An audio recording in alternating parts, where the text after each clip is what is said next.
Right, here we go again. We've got his business here, haven't we, mate? Today's been quite a cool day in a lot of ways, and again, like, nothing happened. In a way, I didn't get any readings. I had a lot of fun with people at work, but there was, like, I don't know, just where I'm gonna go with this. I really think, like, these videos were one of the psychological interventions that were used while I was in my psychotherapy, they were more specific, and they didn't work. Like, I was going to go through that letter, wasn't I? And he did sort of list the things that didn't work, but it was kind of, a lot of it was to do with the various constructs of schemotherapy.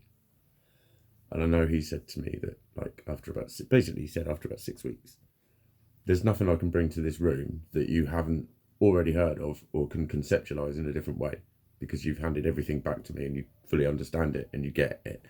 And that was actually the problem that I came to him with, which is the shit I'm making videos about, how I don't make sense to myself. Why am I responding in ways that I don't agree with? That was the fundamentals of why I wasn't fucking able to fucking do something about what was going on, I guess. That was one of the real fucking key things that was affecting. Like I say, it has affected my life to the point where it's really fucking affected my life. That's all I can fucking say. And, you know, without sitting and making fucking excuses, it's like, think of it what you want, really. It's just the way it is. It's affected my life fucking massively. But the fact is, that physical fucking feeling that I had, that I spoke about in my first video, went. It went. I think before the second video. I think so. There was a shell shocky sort of feeling afterwards, and like I said this morning, I had an emotional hangover. And again, it's all stuff that people go, why? That word, why? Looking for a gun. And that is one of my things that's I'm sort of going to include in this video. It's what I call Mikey logic. Mikey logic is like my fault, my malfunction. But Mikey logic is very fucking insistent, and will just keep going, no, I can't understand. I can't make myself understand things differently when Mikey logic intervenes. It's like the best sort of way of describing it. And people always say, like, what the fuck are you talking about? Give me an example. And I fucking almost never can. And I know why that is as well. It's because when that shit happens and I'm confused, that's when my symptoms get worse. And one of my main ADHD symptoms is memory. And remembering specifics of things and where I fucking put them all and that sort of shit. And I'm usually flustered when I'm describing it, so I can never fucking think of an example. But there kind of are some. And like the one I referred to with the guy saying there's nothing wrong with you. And straight away I knew what he meant. So it's like when Mikey logic exists, there's my interpretation of it, of someone telling me that there's nothing wrong when I know that there's been fucking all sorts wrong and I've been in fucking bits. And that's what I react to, because that's the Mikey logic. That's how Mikey interprets it. Even though Mikey simultaneously knows and understands that that's not what he meant. And this is the kind of shit I'm on about. Where I don't make fucking sense to myself. I don't make fucking sense to myself. And a lot of it's to do with Mikey logic. And, you know, what's another one? It's okay not to be okay. No, it's fucking horrible not to be okay. I will never understand that phrase any other way than that. I have to translate myself into your way of thinking to know what you mean. And I need to unearth a few more of these as we go along, because they're one of the things that for me is just a particular fucking trigger, because it's almost like someone is saying what I'm hearing and seeing and experiencing as reality isn't actually happening, and what actually is happening and what I should have known is this. That's a very fucking dangerous position to put me in. Dangerous, I don't want to sound like I'm threatening, I don't want to sound like one of those guys that goes, "I'll just explode." You know the type I mean. I'm probably one of them. But I'm not trying to get like that. But it's just a position where I start to fucking freak out. It's a position where I start to freak out because it is part of a pattern of shit that I went through.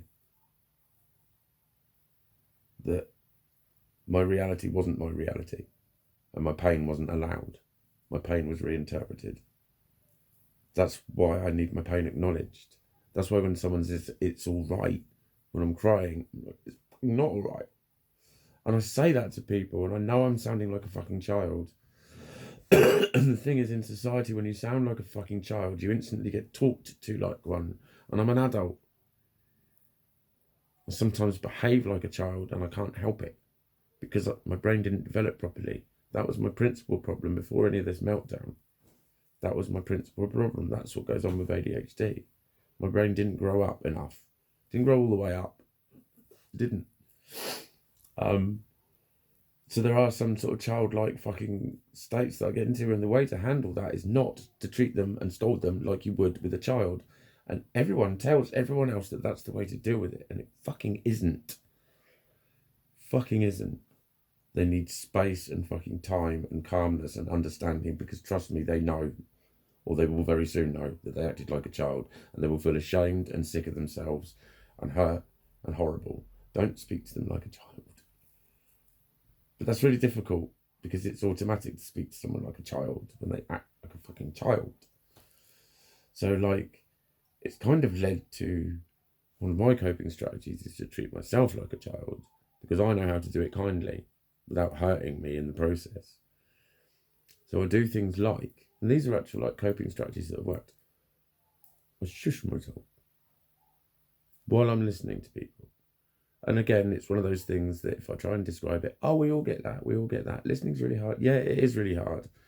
And it's really hard for all of you lot, and you don't all understand it. And then there's people like me who it's really, really, really, really hard. And the urges, it's the energy. The energy has to come out, and the energy will come out, because the energy always comes out. That's like my maxim. And the energy wants to come out.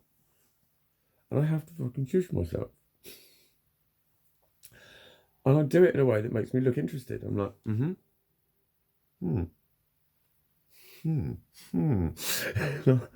But it's a coping strategy.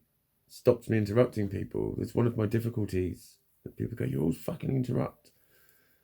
And like, I tell people as well, because I want them to see how much I'm visibly trying, because I forget and I take it down and I blurt out and I keep demonstrating it. And I don't want it to come across like, look what I'm doing, look what I'm doing. But it is basically telling you, look what I'm doing, look what I'm doing. To show you that I'm trying to fucking meet you halfway. So I'm trying to fucking struggle with the shit that I struggle with. There's another one that worked where I spoke to myself like a child. And it was last year, we were riding bikes. And it also explained to me something about my memory. It just suddenly went clunk, clink about something I've always referred to, and people go, what the fuck are you talking about? This is a cool one. So we're riding bikes, me and my boss, and we were saying insanely stupid and filthy, like typical builder type shit while we're riding bikes. And me and him have a lot of fucking ridiculousness when we banter. And that's what we were doing, right? And how I need to explain it in the right order for you to get how I experience it. That's right. So I just was about to answer him. And then I just said, I need to be careful what I say. And then I realised that had like happened because I'd seen this woman with a child. And I was about to say something like sweary and filthy and not the thing to say in front of the children. So I shushed myself by talking to myself like a child. And, you know, now remember, you need to be careful. And it fucking worked. And I literally instantly went, wow. But the weird bit was, the cool bit was the fact that I remembered that I'd seen her after I'd seen her. So it didn't go into my short-term memory. And that is one of the ways in which the ADHD memory doesn't work. And that's a very good example of it in physical manifestation that I could describe. That's how it happened to me. I heard myself say, I need to be careful what I say out loud in a sort of talk to a child kind of voice, in a simplistical kind of way. Then I remembered that I'd done it because I'd seen the woman. And it reminded me of times, which I won't remember, when I stitched myself up by saying, oh yeah, I saw you. And they went, you saw me and you did it anyway. And I think, yeah, but it's like I didn't remember seeing you until I remembered it a few seconds later.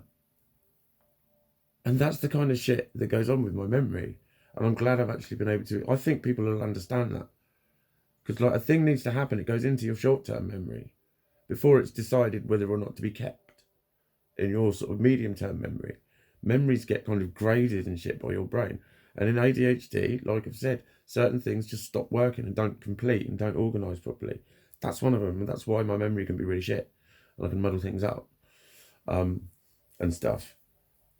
This was going to be about Mikey logic, but it's more about, I don't even know what to call it. I've just looked at the time and I'm really trying to shorten my videos, so I'm just going to shut up.